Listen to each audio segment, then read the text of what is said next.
할렐루야. 네, 참 반갑습니다. 2월에 한 달이 열렸습니다. 2월 한 달도 열어주신 하나님께 정말 영광과 감사를 올려드립니다. 참 두렵고 떨리는 마음으로 섰습니다. 굉장히 이 자리가 부담스러운 자리입니다. 담임 목사님이 서시던 자리이다 보니까 너무나도 부담스럽고 떨리는 마음으로 섰습니다만 이 시간 정말 하나님의 말씀을 우리가 이 시간 바라보시고 또 하나님의 말씀으로 새로운 깨달음이 있을 수 있는 시간이 되시기를 축복합니다. 오늘은 예수님의 손가락이라고 하는 제목으로 말씀을 나누어 보고자 합니다. 우리는 같은 말을 가지고도 자기 좋을 대로 해석하고 자기 좋을 대로 그 말을 사용하는 때가 종종 있습니다.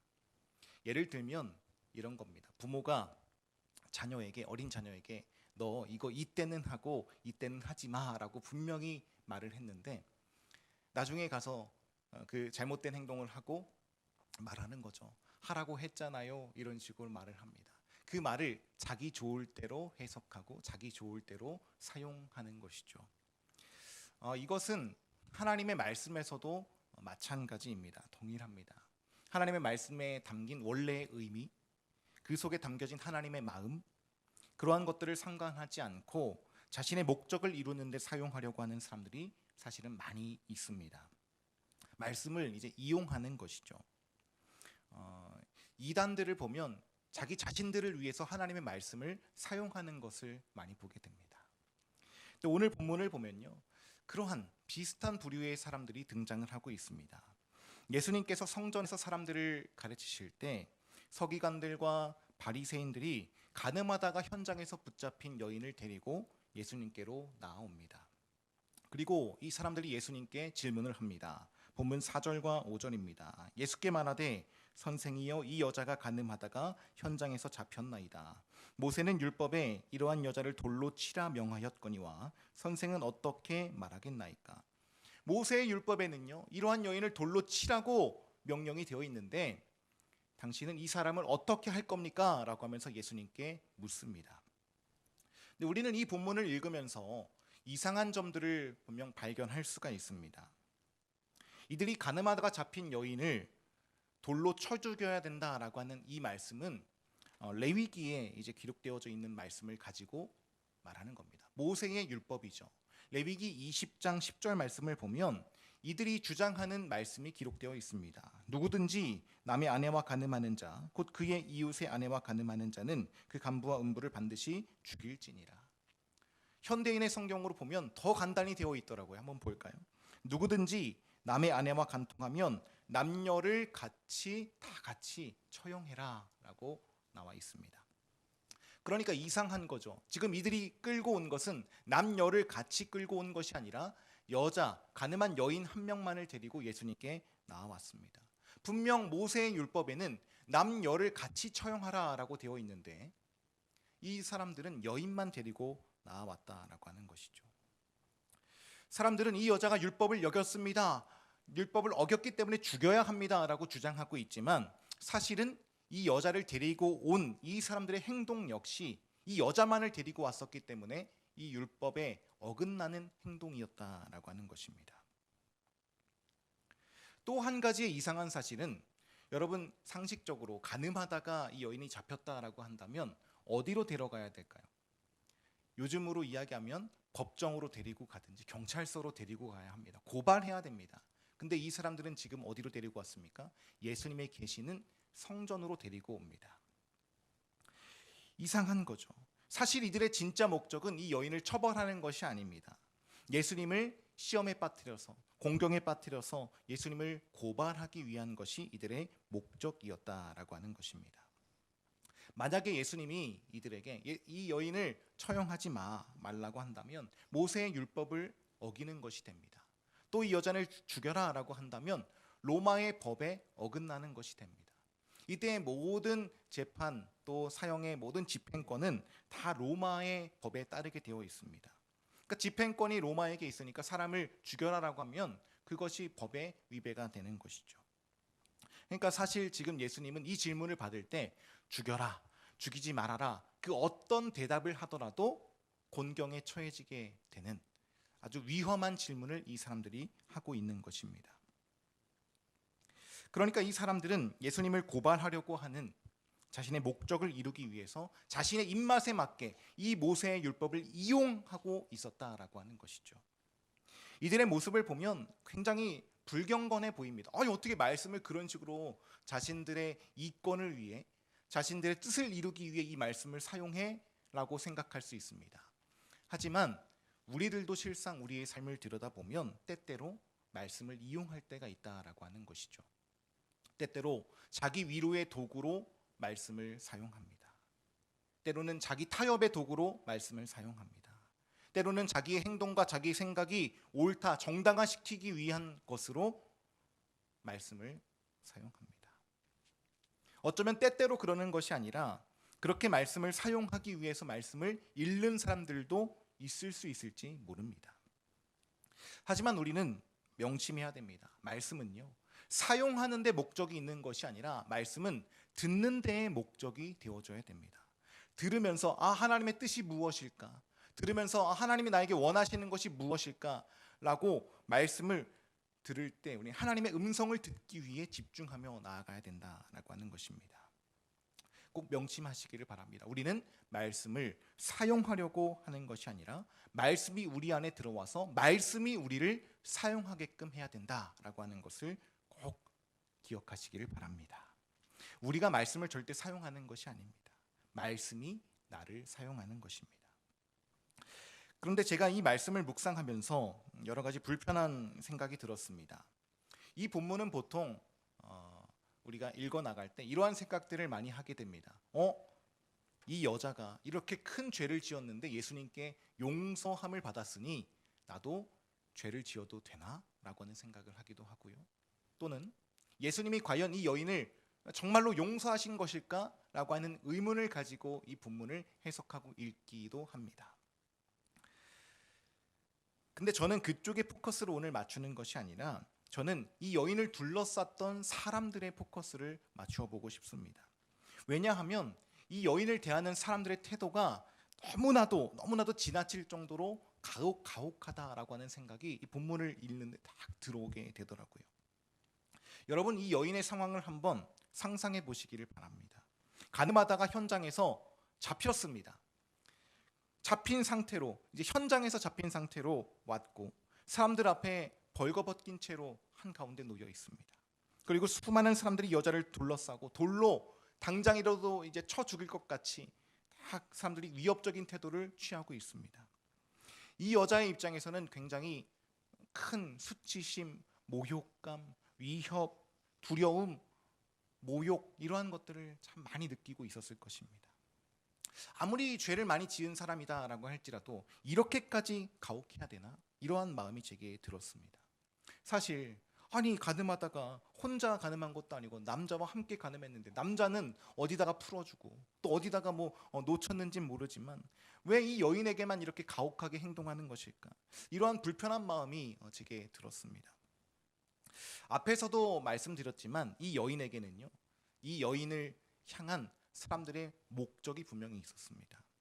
꿍꿍이라고 하죠. 예수님을 고발하기 위한 목적이 이 여인 안에 다 담겨져 있었습니다. 자신의 목적을 이루기 위한 수단으로 하나님의 말씀을 사용했고 자신의 목적을 이루기 위한 수단으로 이 여자를 고른 겁니다.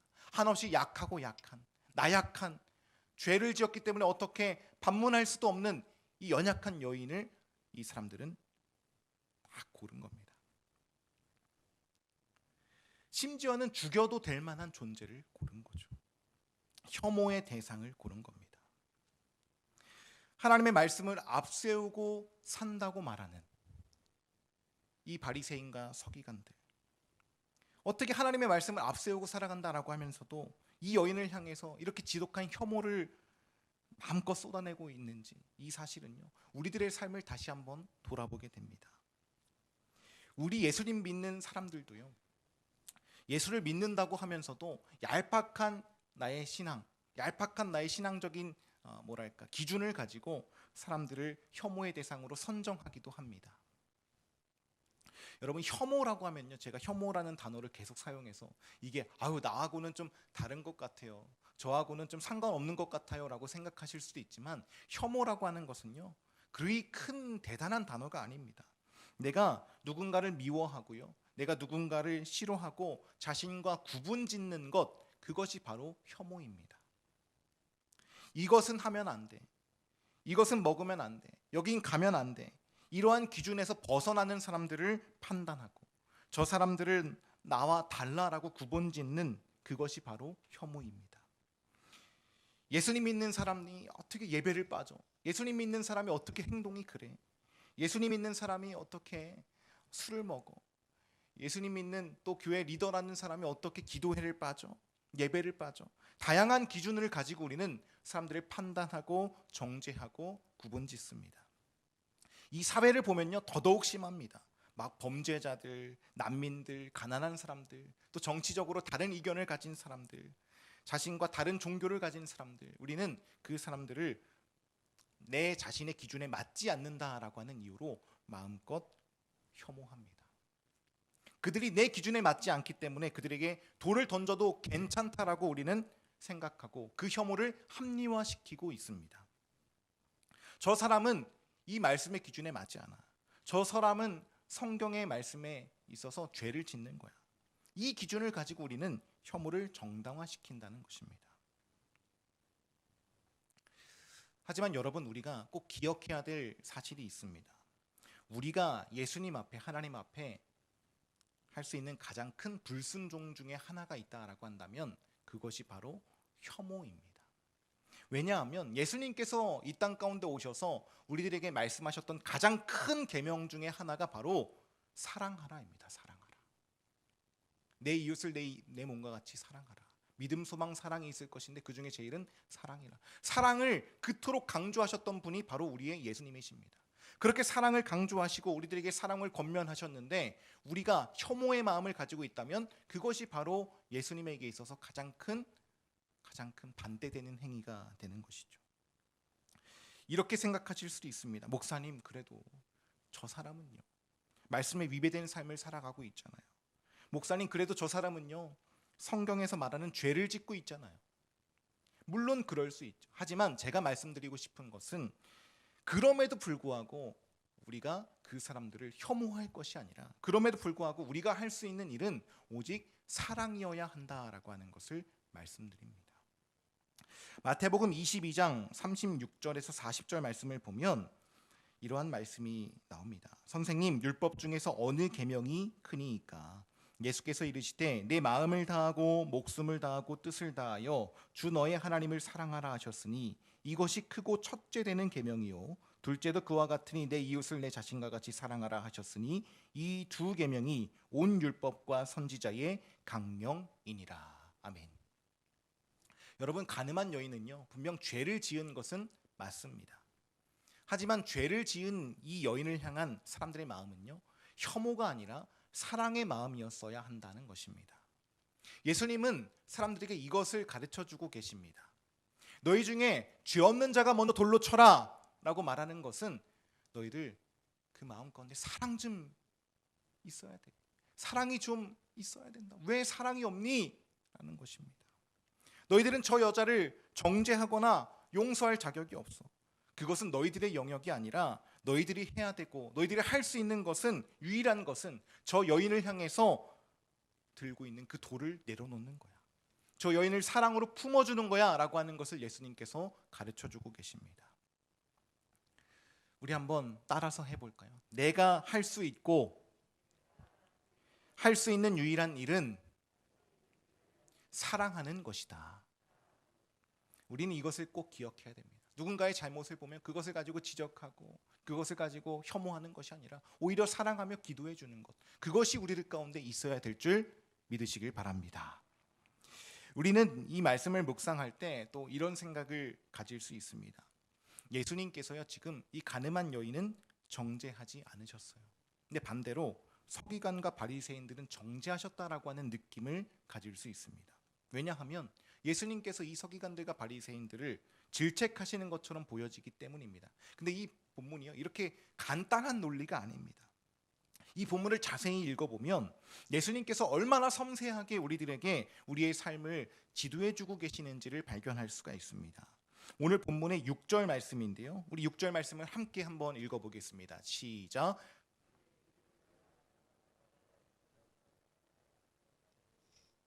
예수께서 몸을 굽히사 손가락으로 땅에 쓰시니. 아멘. 이 가늠한 여인을 어떻게 하면 좋겠습니까? 사람들이 질문합니다. 사람들이 그렇게 물을 때 예수님은 굉장히 독특한 행동 한 가지를 하시죠. 즉시 아무 말도 하지 아니하시고 몸을 굽혀서 손가락으로 무엇인가를 땅에 쓰셨다는 겁니다. 돌을 들고 가늠한 여인을 죽이려고 하는 그 성난 군중들 앞에서 이제 예수님의 말 한마디면 여인은요, 살거나 죽거나를 할 수 있는 겁니다. 아마 모든 사람들이 예수님의 입에, 예수님의 말씀에 그 모든 포커스가 가 있었을 것입니다. 그런데 예수님께서요, 전혀 다른 행동을 하십니다. 갑자기 몸을 굽히시고 손가락을 들어서 바닥에 글을 써 내려가십니다. 사람들은 예수님이 어떠한 행동을 하는지 무척이나 관심이 있었습니다. 왜냐? 이 여자가 사느냐 죽느냐가 달려 있었기 때문에 예수님의 모든 행동에 집중이 되었죠. 그때 예수님께서 바닥에 무엇인가를 쓰십니다. 뭐라고 쓰셨을까요? 뭐라고 쓰셨을까요? 사람들이 다 이 손가락에 집중하고 있었을 거 아니에요. 사람들이 다 보고 있습니다. 뭐라고 쓰셨을까요? 어떤 신학자는 이렇게 말합니다. 아마 예수님께서 그 자리에 모여진 모든 사람들의 죄를 다 하나하나 쓰셨을 거다.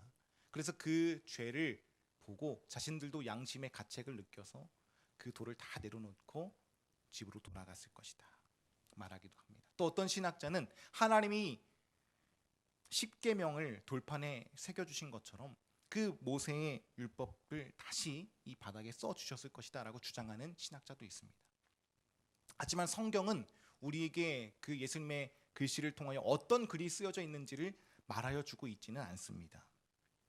이 부분을 묵상하면서 예수님이 과연 어떠한 내용을 쓰셨을까라고 하는 것보다는 그 자리에 있는 사람들에게 과연 어떠한 변화가 나타났을까라고 하는 것에 초점을 맞추고 제가 말씀을 묵상하게 되었습니다. 자, 보시죠. 처음에는 그 자리에 있던 사람들이 자신들이 손가락질하고 있던 그 여인을 바라보고 있었을 것입니다. 예수님이 손가락으로 땅에 무엇인가를 쓰실 땐 그 여인에게 향하여졌던 그 시선이 이제는 예수님의 손가락으로, 그 바닥으로 다 옮겨지게 됩니다.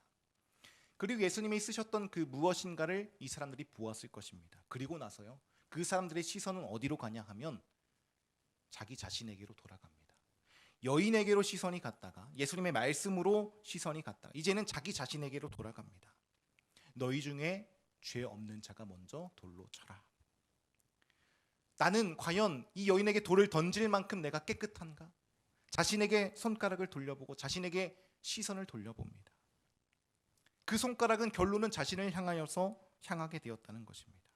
처음에 그들의 손가락은 가늠한 여인을 향해서 있었고 예수님이 쓰시는 메시지를 향하여 바뀌었고, 그리고 자신을 향해 손가락은 향하게 되었고 자신들의 손에 들고 있었던 그 돌을 결론은 내려놓게 되었다라고 하는 사실입니다.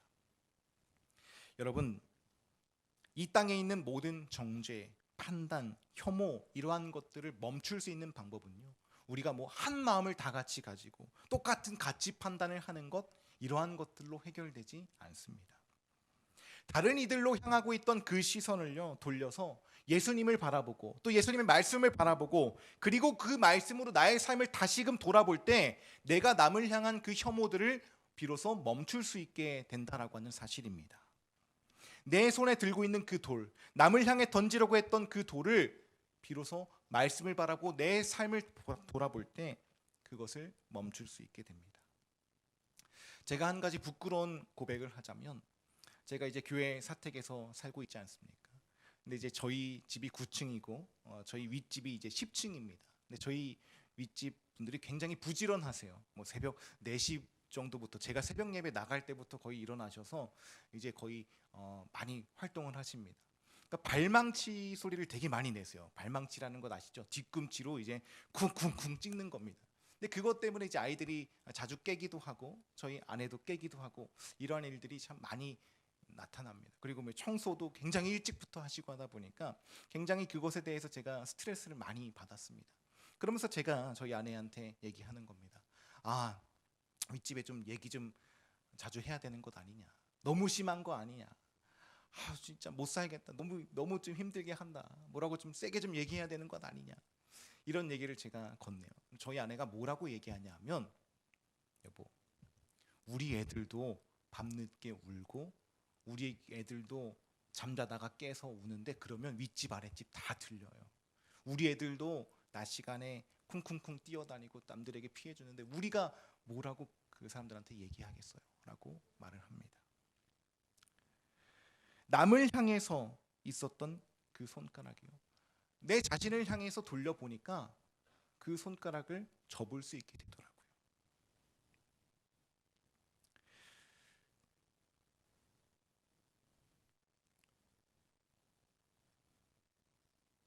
여러분, 제가 한 가지 질문을 해보겠습니다. 여러분들의 손가락은 지금 과연 어디를 향하고 계십니까? 누구를 향하여 여러분들의 손가락을 향하고 계십니까? 왜 우리는 누군가를 혐오하게 되는 걸까요? 혐오하고 싶어서 그러는 걸까요? 분명 혐오하고 싶어서 그런 것은 아닐 것입니다. 제가 곰곰이 말씀을 묵상해 보니까 이 여인을 왜 사람들이 이렇게 혐오하고 왜 이 여인을 이렇게 돌을 들고 무섭게 위협하였을까 생각해 보니까 이런 것 같아요. 어린 시절에 친구들과 놀다 보면 어린 시절엔 무엇인가 잘못을 할 때가 있잖아요. 부모님에게 혼날 일이 분명 생기게 됩니다. 그러다가 선생님에게든 부모님에게든 친구들끼리 이제 단체로 혼날 때가 있습니다. 그러면 그 친구들 중에 꼭 어떤 친구는 이런 친구가 있어요. 저기요, 저 그렇게 크게 잘못한 건 없고 얘가 더 잘못했어요. 그런 친구들이 있습니다. 저보다요, 얘가 더 잘못했어요. 저보다 얘가 더 많이 먹었어요. 이러한 친구들이 분명 있습니다. 책임 전가하는 거죠. 내 잘못보다 남이 더 잘못한 것을 드러내야 내가 받는 비난을 피할 수 있게 됩니다. 그러니까 남을 더 나쁜 사람으로 만들어서 자신의 비난을 피하고 싶었던 거죠. 여기에 모였던 그 군종들도 마찬가지지 않을까 싶습니다. 누군가를 혐오의 대상으로 만들어서 나는 혐오의 대상이 되고 싶지 않으니까 그래도 내가 저 사람보단 그래도 좀 더 나아. 상대적인 우월감을 가지고 그 상대적인 우월감을 갖고 싶은 마음에 그러한 행동을 하게 되었다는 것입니다. 우리가 누군가를 혐오하는 이유도 다 여기 있는 겁니다. 나도 잘난 건 없지만 누군가를 더 잘못된 사람으로 만들어야 내가 혐오의 대상이 되지 않기 위해 모두가 힘을 합해서 그 사람을 정죄하게 되는 거죠. 우리는 이러한 두려움을 가지고 있습니다. 누가 나를 싫어하면 어떡하지? 누가 나를 미워하면 어떡하지? 조금 더 나아가서 하나님이 나를 싫어하시고 정죄하시면 어떡하지? 라고 하는 두려움이 있습니다. 또 신앙생활을 오래 하셨던 분들의 얘기를 들어보면 이렇게 말씀하세요. 저요 현재 지금의 상황이 너무 편하긴 한데 교회에 가지 않는 것이요 마음에 자꾸만 불편한 마음이 듭니다. 근데요 제가 교회 다시 나가게 되면 사람들이 저를 어떻게 생각하겠어요? 제가 다시 예배해도 될까요? 저 이렇게 또 오랫동안 온라인 예배했는데 또 교회에 나가기 좀 부끄러워요. 이러한 말씀을 하시는 분들이 있습니다. 내가 교회를 다시 나간다고 하면 비난하는 사람들이 있지 않을까? 이런 생각을 하게 됩니다. 근데 과연 예수님이라면 그 말씀을 듣고 어떤 대답을 하실까요? 아마 이렇게 대답하실 겁니다. 손에 들고 있는 돌을 내려놓으십시오. 너의 손에 들고 있는 돌을 내려놓으라. 이 말은요, 너희들이 남을 정죄하고 있는 그것을 내려놓아라 라고 하는 의미도 가지고 있지만 너희 자신을 향한 그 돌도 내려놓아라 라고 하는 의미도 함께 가지고 있습니다. 너희 자신을 향한 정죄, 죄책감 이러한 것들을 내려놓으라 라고 말씀하시는 것입니다. 이 본문에 나오는 사람들이 그 손에 돌을 들고 있다가 내려놓고 가면서 과연 어떤 생각을 했을까요? 어떤 생각을 했을지 제가 생각해 보니까 내려놓으면서 아깝다. 그 여인 돌로 쳐 죽일 수 있었는데 이런 생각을 했을까요? 제가 봤을 땐 그렇지 않았을 것 같아요. 저 가늠한 여인, 돌로 쳐서 마땅한 여인도 예수님께서 정죄하지 않으셨네. 저 여인을 품어주고 그래도 사랑해 주시네. 그렇다면 혹시 나도 죄 많고 나도 부족한데 나도 예수님이라면 나 또한 받아들여지고 예수님께 이해받고 정죄받지 않을 수 있고 저분의 사랑을 받을 수 있지 않을까? 라고 하는 마음으로 돌아갔을 것 같아요. 그들이 내려놓았던 그 돌은 사실은 가늠한 여인을 향해서 던지려고 했던 돌이 아니라 끊임없이 자신을 향해서 던지던 그 돌이었다는 것입니다. 예수님은 사람들이 들고 있던 그 돌을 내려놓게 하심으로 그 자리에 있던 모든 혐오의 돌을 다 지워버리셨습니다. 상대방을 향한 것, 나를 향한 그 돌 다 내려놓고 지워버리게 하십니다. 우리는요, 살아가면서 끊임없이 혐오의 대상들을 무의식적으로 계속해서 찾게 됩니다. 직장에서도, 가정에서도, 또는 교회에서도 아유, 저 사람은 이러니까, 저 사람은 저렇게 행동했으니까 내가 미워하는 게 당연해. 이러한 기준을 끊임없이 우리는 우리의 무의식적으로라도 자꾸만 찾아간다는 것입니다. 근데 만약에 우리가 혐오해야 될 대상이 하나 있다라고 한다면 그것은요, 다른 어떤 것이 아니라 혐오 그 자체입니다. 우리가 해야 될 일은 우리 손에 들고 있는 그 돌을 내려놓는 겁니다. 내 기준에 맞지 않는 타인의 행동, 너무나도 부족하고 다고 여기고 있는 내 자신을 향한 그 돌, 그 돌들을 주님께서는 내려놓으라라고 우리에게 말씀하고 계십니다. 예수님은 그 돌에 어느 누구도 다치지 않기를 원하고 계십니다. 그리고 그 사람들을 사랑하라라고 말씀하시고 또 내가 너를 사랑한다라고 주님께서는 우리들에게 말씀해 주고 계십니다. 우리는 복음을 가지고 살아가는 주님의 자녀들, 주님의 백성들입니다. 주님의 그 복음 안에는 어떠한 혐오도 존재하지 않습니다.